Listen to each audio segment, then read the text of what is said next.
Kate, are you okay?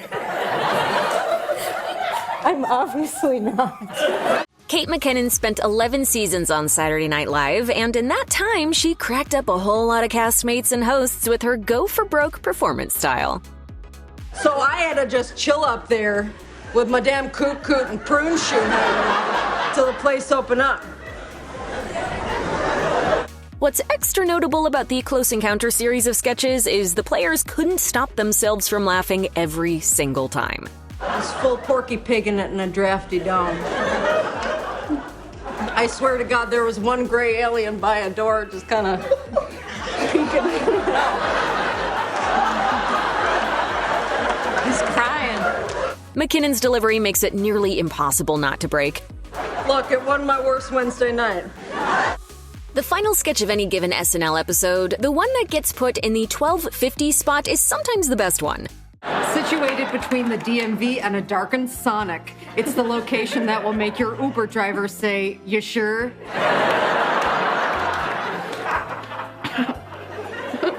That was definitely the case with the final sketch in the episode Billie Eilish hosted in December 2021. Funeral for Aunt who died driving the wrong way on the Taconic State Parkway. When Eilish and McKinnon hit the part where they talk about reviews of the hotel, that's when Eilish just can't keep it together anymore. The news called us the place that man did those things.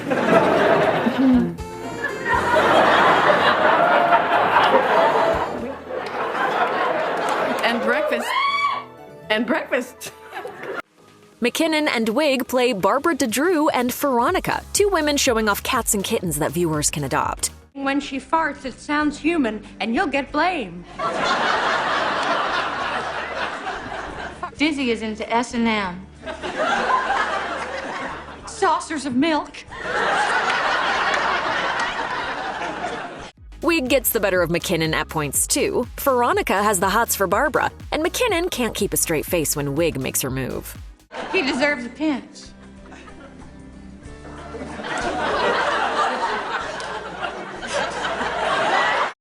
What part of your body is your toot? I'll give you two guesses and they're both right. McKinnon had everyone going in a sketch from a December 2016 SNL episode. Notably, most everyone else in the sketch is playing themselves. Your husband comes to set dressed up like a plant, whispers the ideas. Got it. What? No. They're all there to react to McKinnon's big character, Debette Goldry, who has been in Hollywood for decades and is starting to lose it a bit. On a hot day, it would start to smell like breakfast. That's why they call it breakfast head at Tiffany's. It's called breakfast at Tiffany's. Whatever you say, little miss, I pick my own boyfriends. In the deep quote game night sketch from March 2020, she isn't playing the weird one. That's Heidi Gardner, whose character suggests playing a movie quote game during a game night that goes off the rails. Big D energy over there. Yeah, that too. Louis, what was that? And yet it's McKinnon who draws a laugh from host Daniel Craig, even without a whole lot of effort. You have a job. No, I don't. I got fired 6 months ago. Excuse me? You're excused. Who's that? McKinnon really made a sport out of trying to make the anchors at the Weekend Update desk crack up, and she scored points on the regular. Last man I dated was a real dog. An attractive guy? No, he was actual dog, Seth.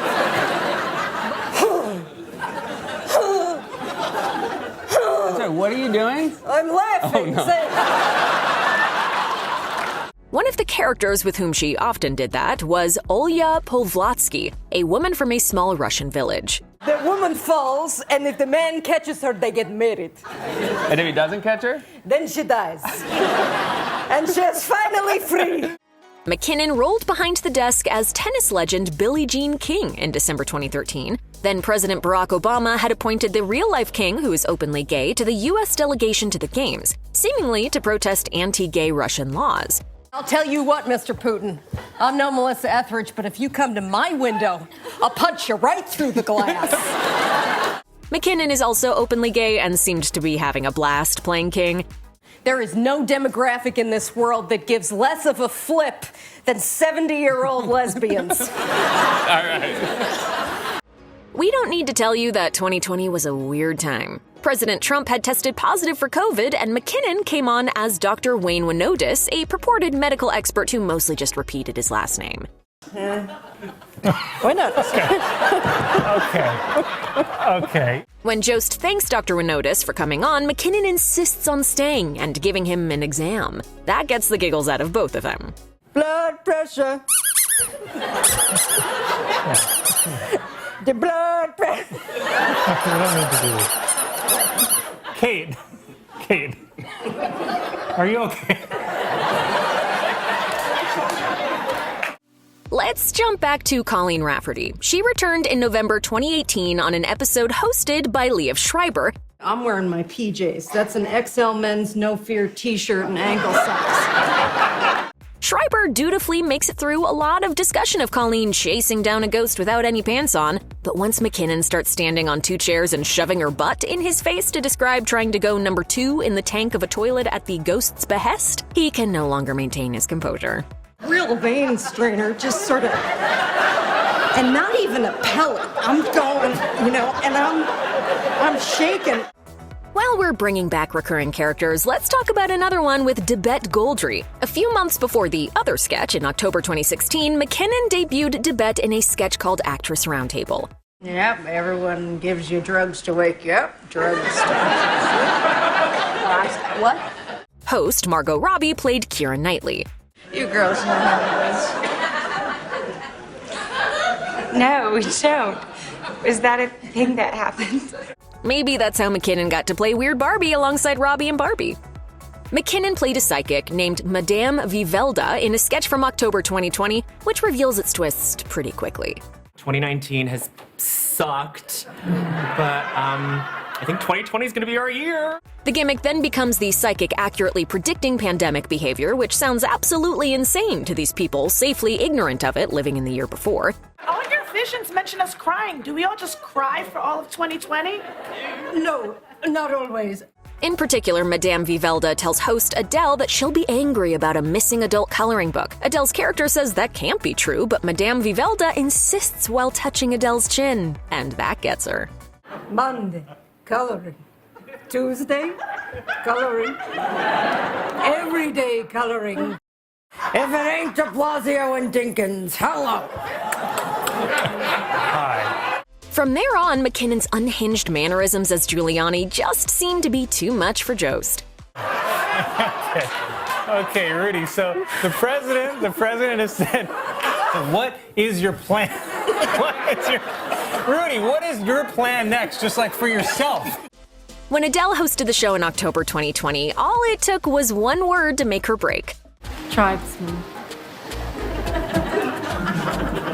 She, McKinnon, and Heidi Gardner starred in a sketch touting the rich bounty of Africa, the whole continent, as a tourist destination for divorced white women. And every time McKinnon said, Tribesman. Adele was in stitches. When Gardner entered the scene, she got Adele's goat at a couple points too. The rhythm, the drums, the pounding. You can feel it in your stomach. Tell your translation.